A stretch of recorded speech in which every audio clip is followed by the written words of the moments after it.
Bom dia, vamos agora para o título 4 da Lei 8.112/90, enfatizando esse título principalmente para provas da Fundação Carlos Chagas e da ESAF. A gente pode dizer a grosso modo que quando essas bancas pedem a 812/90, 25 a 30% das questões são sobre o título 4 do nosso regime disciplinar. Pois bem, o nosso título 4, passando aqui para a lousa, ele é dividido em diversos capítulos, iniciando aqui pelo capítulo 1, muito tranquilo, é o capítulo que trata dos deveres do servidor público federal.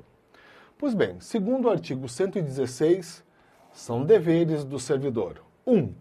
Exercer com zelo e dedicação as atribuições do cargo. 2. Ser leal às instituições a que servir. 3. Observar as normas legais e regulamentares. 4. Cumprir as ordens superiores, exceto quando manifestamente ilegais. Vejam só, que nós temos que dar uma paradinha e pensar aqui. Pessoal, olhem só. Vou ler novamente. Cumprir as ordens superiores, exceto quando manifestamente ilegais. Eu botei em conceito dizendo que a ordem manifestamente legal é aquela que viola texto expresso de lei ou da Constituição Federal. Então vejam só, pelo inciso 4 do artigo 117, o subordinado tem, vamos assim dizer de modo automático, o dever de cumprir a ordem do seu superior, exceto quando manifestamente legal. Quando se configura manifesta ilegalidade? Quando há uma ofensa expressa, direta, a um texto de lei da Constituição Federal. Vamos dar um exemplo bem simples aqui. Imaginemos que um delegado de polícia convoca 3 agentes da Polícia Civil e lhes determina que invadam o domicílio de alguém durante o período noturno, a fim de tentar obter indícios, provas de algum crime ou contravenção. Ora, sabemos que busca e apreensão, salvo em situações de flagrante, só devem ser determinadas por ordem judicial. Eu estou, então, perante uma hipótese de uma ordem manifestamente ilegal. Um delegado de polícia, sem ter uma ordem jurisdicional que o legitime, determina uma busca e apreensão domiciliar. Então, nesse caso, o subordinado, perante a manifesta ilegalidade, está isento do dever de cumprir a ordem do seu superior. Tudo bem, vamos voltar aqui. Mas será que a história acaba assim, pessoal? Eu vou avançar um pouquinho na lei. Olhem só o que diz o nosso inciso 12. Representar, estou aqui no 116 ainda. Então, último dever, representar contra ilegalidade, omissão ou abuso de poder. Parágrafo único. A representação de que trata o inciso 12 será encaminhada pela via hierárquica e apreciada pela autoridade superior, aquela contra a qual é formulada, assegurando-se ao representando ampla defesa. Vejam só, vamos unir aqui, deixa eu abrir uma nova página, vamos unir o artigo 116, incisos 4, incisos 12 e o parágrafo único. Então vejam só. Segundo o nosso inciso 4, nós temos aqui um dever inicial, vamos chamar de dever primário, que é o cumprimento da ordem. Muito tranquilo. Mas, como o próprio dispositivo ressalva, no caso de manifesta ilegalidade, o subordinado não deve acatar a ordem do superior. Tudo bem. Mas ele deve, então, se limitar a não executar a ordem? Não. É isso que eu quero destacar, na verdade, destacar 2 coisas. Em caso de manifesta ilegalidade, o subordinado tem o dever de representar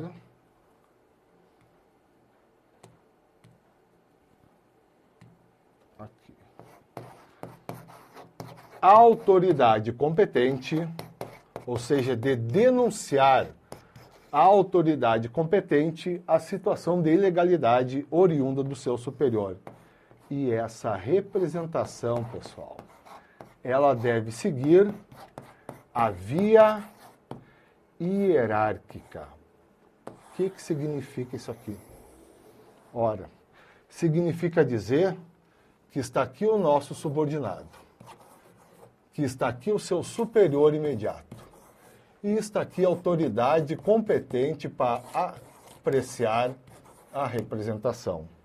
Dizer que a representação deve seguir a via hierárquica significa dizer que o subordinado deve encaminhar a representação à autoridade competente para apreciá-la, mas por intermédio do seu superior.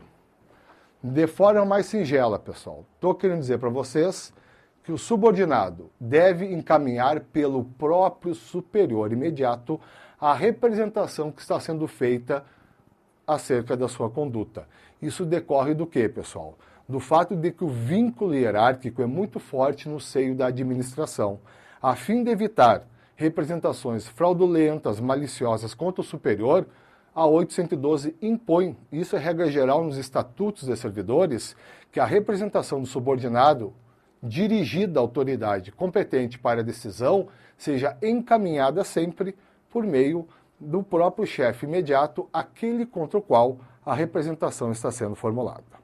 Pois bem, voltamos aqui, e o resto aqui do nosso 116 é muito tranquilo. Paramos aqui então, para a gente não se perder, no inciso 4. Vamos seguir aqui agora, inciso 5. Atender com presteza ao público em geral, prestando as informações requeridas, ressalvadas, protegidas por sigilo. B. A expedição de certidões requeridas para a defesa de direito ou esclarecimento de situações de interesse pessoal. C. As requisições para a defesa da fazenda pública. Seguindo, inciso 6.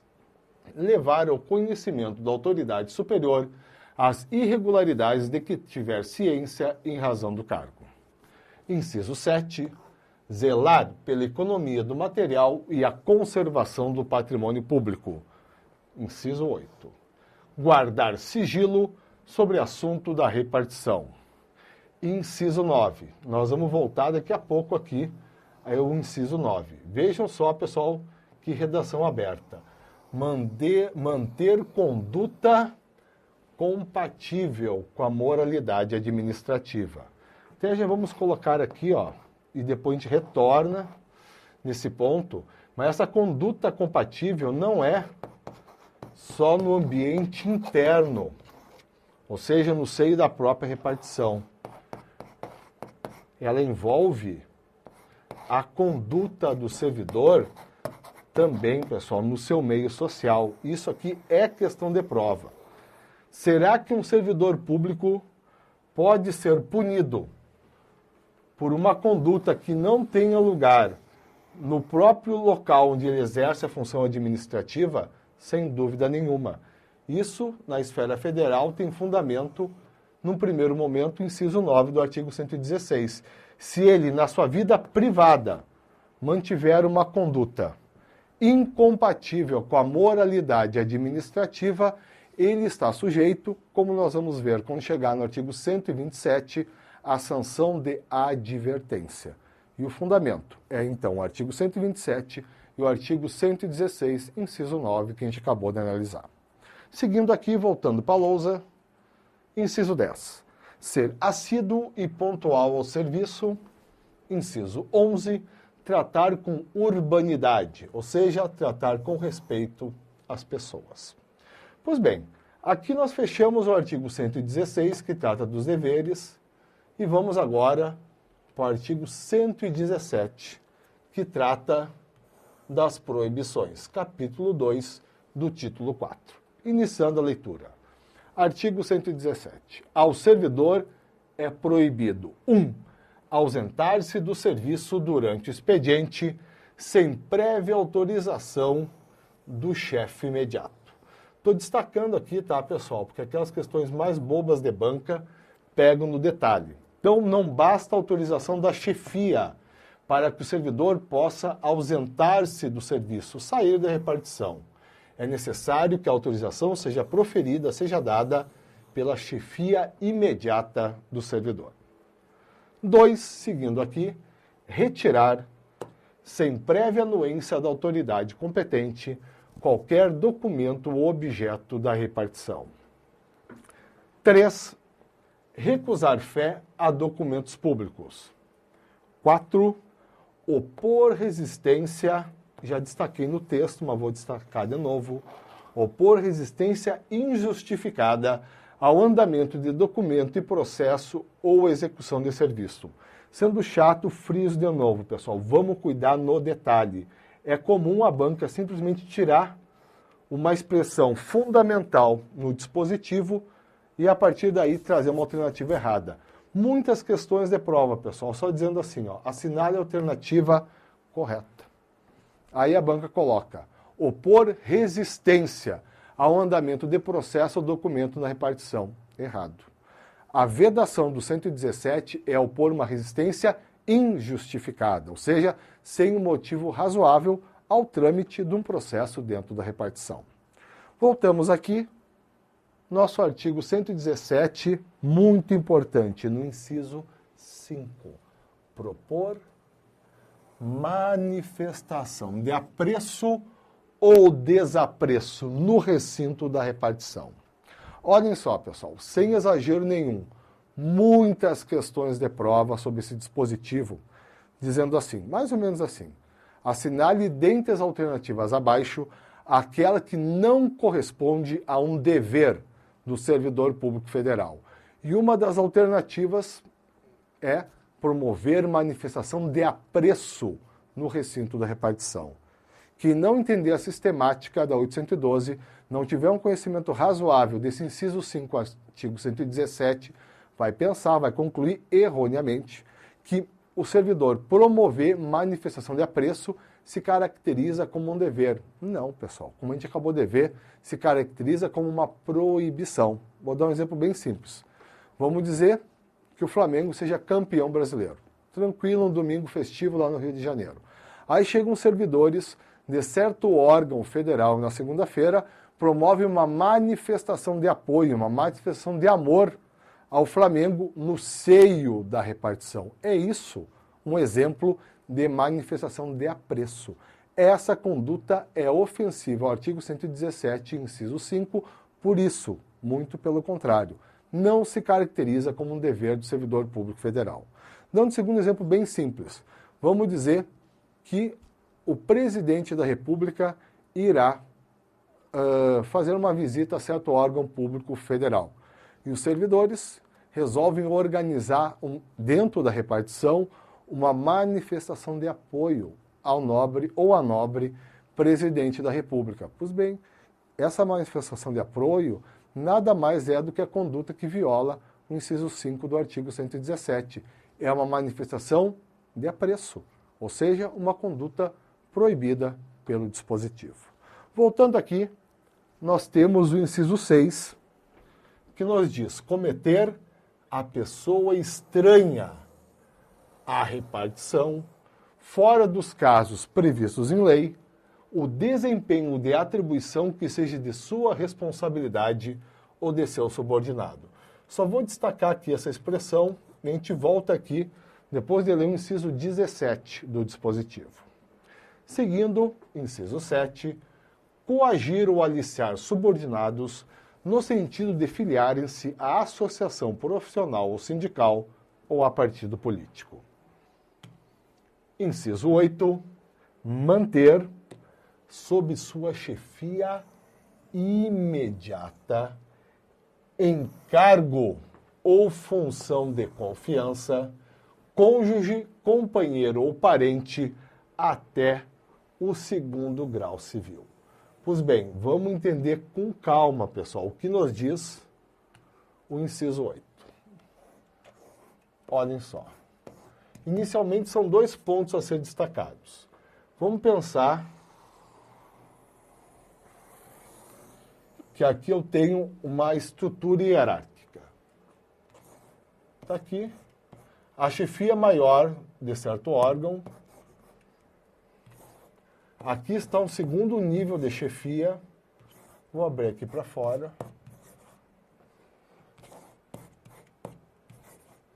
E aqui na sequência, vou desmembrar esse aqui, está um terceiro nível de chefia, chefia 3.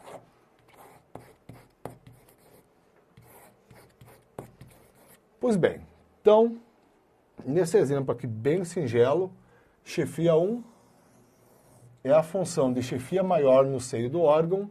Aí nós temos 3 chefias de segundo nível, e aqui, desmembrando esta, dentro desse segundo nível de chefia, nós temos 3 chefias de terceiro nível.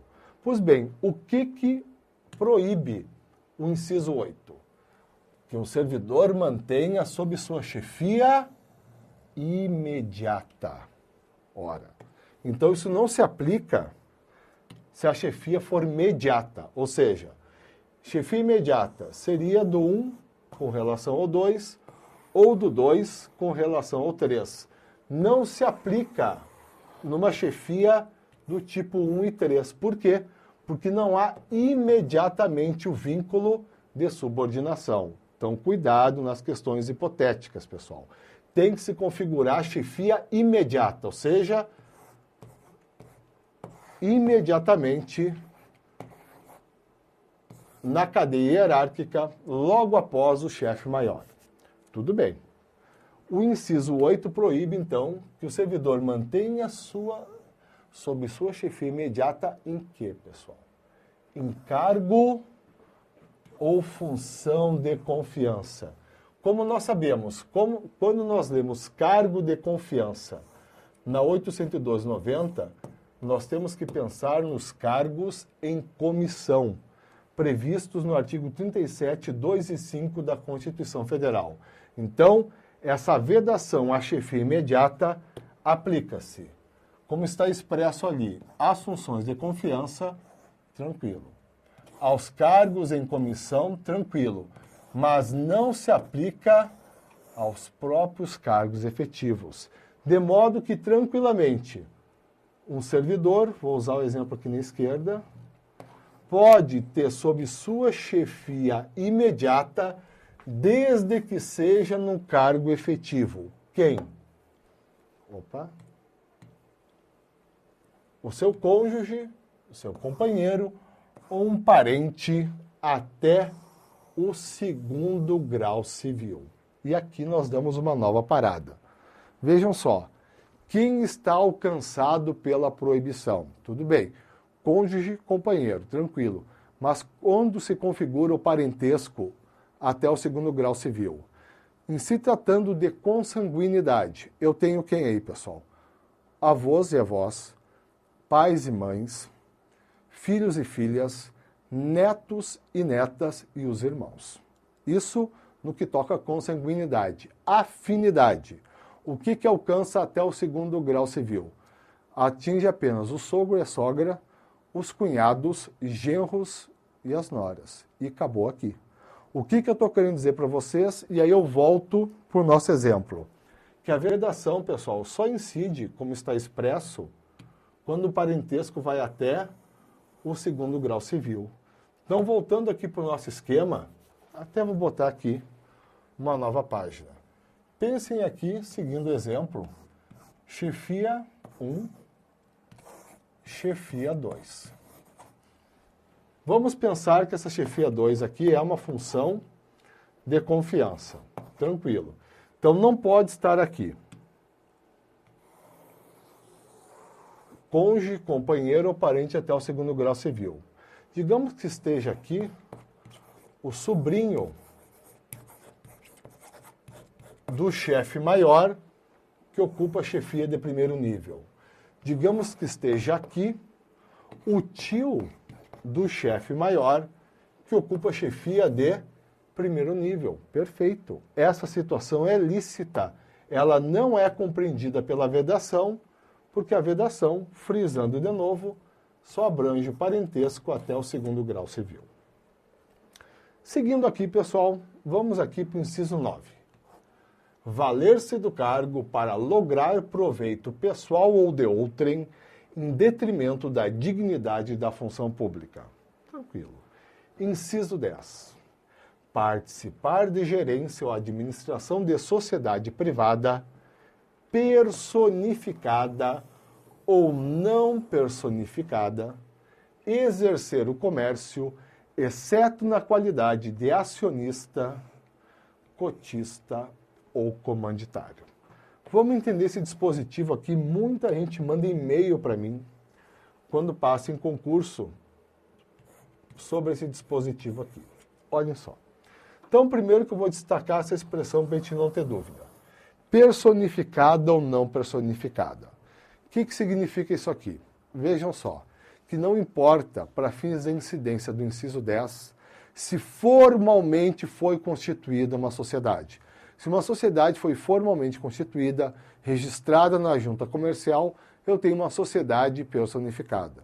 Mas digamos que sem constituição formal, 4 pessoas simplesmente reúnam seus esforços com alguma finalidade lucrativa. Eu tenho uma sociedade não personificada. Não houve um registro formal na junta comercial. Ainda assim, ou seja, apesar de não haver esse registro formal, da sociedade não estar personificada, incide, pelo menos no primeiro momento, o inciso 10 do artigo 117. Tudo bem. Então, voltando aqui, não importa se essa sociedade tem ou não formalmente personalidade jurídica. O servidor não pode exercer função de gerência ou de administração. Essa é a vedação do dispositivo. Mas vejam que na sua parte final, que está negritada, eu destaquei aqui, ó. Mas ele pode, pessoal, ser acionista, cotista ou comanditário da sociedade. Isso aqui é uma conduta perfeitamente lícita. Vamos seguir aqui e dar o exemplo, bem simples. Aqui, eu estou estudando para certo concurso público, tranquilo, fui aprovado, obtive a aprovação e a classificação no concurso público. Tranquilo. Saiu a nomeação e agora eu estou preocupado porque com a nomeação, como nós sabemos, inicia-se o prazo de 30 dias para a posse, para a investidura no cargo. E eu sou gerente, eu sou sócio-gerente, por exemplo, numa sociedade limitada. Eu posso permanecer na sociedade? Posso. O que eu tenho que abandonar é a posição de gerência, a posição de administração. Eu posso tranquilamente permanecer como acionista, como cotista. Até, pessoal, majoritário.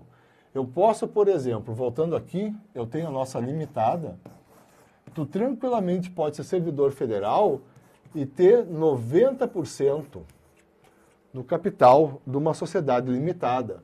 Tu pode ter, vamos melhorar o exemplo, 99% na parte de participação societária. Perfeitamente lícita essa situação. O que tu não pode, frisando de novo para seguir adiante, é exercer função de administração ou de gerência. Seguindo aqui, vamos agora para o inciso 11.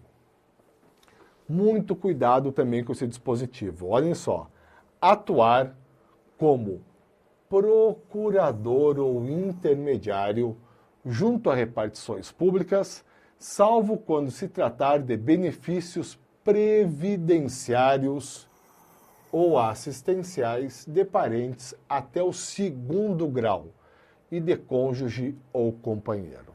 Muito cuidado, pessoal. Muita gente boa se incomoda em virtude desse dispositivo. Deixa eu abrir aqui, ó. Já está destacado no texto, mas eu vou destacar. Isso aqui é importante para conhecimento prático. Benefícios previdenciários ou benefícios assistenciais. Vamos lá. Vamos dar um exemplo aqui. Eu sou auditor fiscal da Receita Federal. E a minha mãe, por um motivo qualquer, minha mãe, parente em primeiro grau, ela tem direito, ela pleiteou uma restituição de imposto de renda. Minha mãe já tem uma certa idade, para não dar incômodo dela aí na repartição, ela me nomeia, formal ou formalmente, como seu procurador. E aí eu, trafegando dentro do seio da Receita Federal, tento obter informação sobre a restituição que ela, a princípio, tem direito. Pois bem, isso ofende, pessoal, literalmente, o inciso 11 do artigo 117. Por quê? Ele é peremptório. Não pode atuar como procurador intermediário em repartições públicas, salvo, volto aqui para a lousa, quando se tratar de benefícios previdenciários ou assistenciais e apenas de cônjuge, companheiro ou parentes até o segundo grau civil. O exemplo que eu dei para vocês, pessoal, não é do benefício previdenciário ou assistencial. É um benefício de caráter fiscal. É uma restituição de imposto de renda. E é bem simples. Não importa o grau de parentesco nesse caso. Simplesmente não pode o servidor atuar na condição de procurador ou intermediário. Voltando aqui, então, para ser lícita a conduta, como diz a norma, tem que se tratar de um cônjuge ou companheiro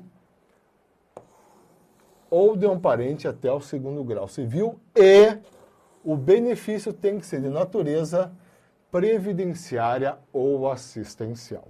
Como nós vamos ver mais adiante, se não concorrer esses dois elementos aqui, o vínculo de parentesco até o segundo grau e a espécie do benefício, pessoal, a ofensa em inciso 11 é motivo para a demissão do cargo.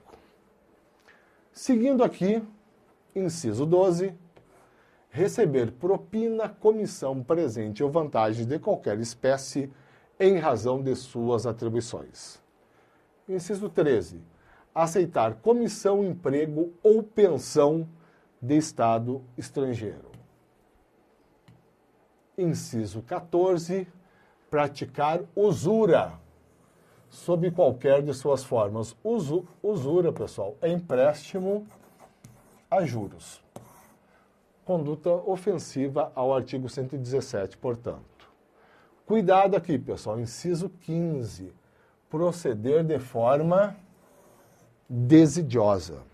Vejam só, eu não quis avançar na lei, mas nós vamos ver daqui a algumas aulas que a ofensa ao inciso 15, ao inciso 14, ao inciso 16, é motivo para a demissão do servidor público federal.